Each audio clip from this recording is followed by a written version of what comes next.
किसान की घड़ी।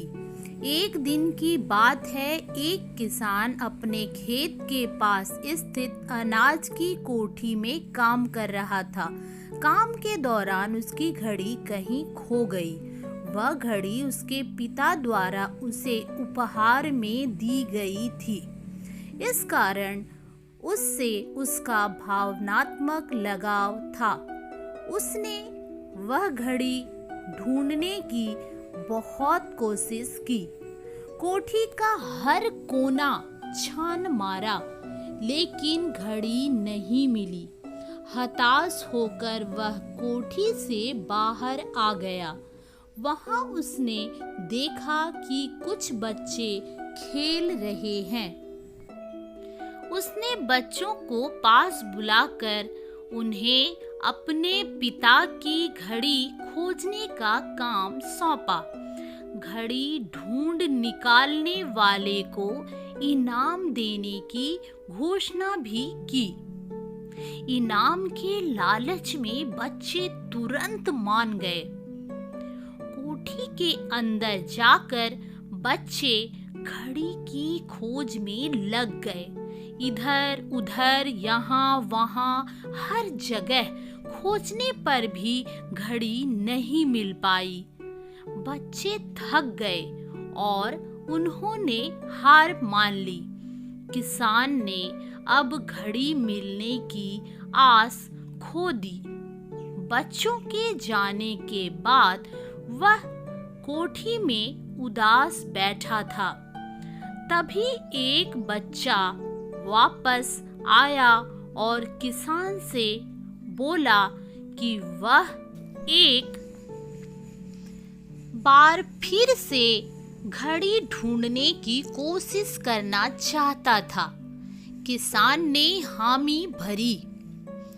बच्चा कोठी के भीतर गया और कुछ ही देर में बाहर आ गया। उसके हाथ में किसान की घड़ी थी। जब किसान ने वह घड़ी देखी तो बहुत खुश हुआ।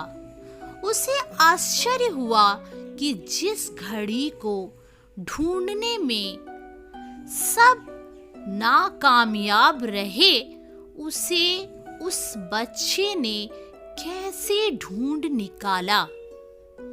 पूछने पर बच्चे ने बताया कि कोठी के भीतर जाकर वह चुपचाप एक जगह खड़ा हो गया और सुनने लगा। शांति में उसे घड़ी की टिक टिक की आवाज सुनाई पड़ी और उस आवाज की दिशा में खोजने पर उसे वह घड़ी मिल गई। किसान ने बच्चे को शाबाशी दी और इनाम देकर विदा किया।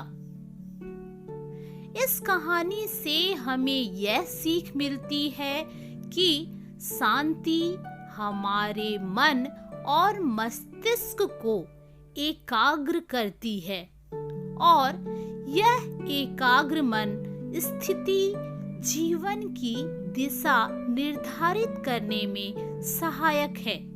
इसलिए दिन भर में कुछ समय हमें अवश्य निकालना चाहिए, जब हम शांति से बैठकर मनन कर सकें। अन्यथा शोरगुल भरी इस दुनिया में हम उलझ कर रह जाएंगे। हम कभी न खुद को जान पाएंगे, न अपने मन को। बस दुनिया की भेड़ चाल में चलते चले जाएंगे। जब आँख खुलेगी तो बस पछतावा होगा कि जीवन की ये दिशा हमने कैसे निर्धारित कर ली।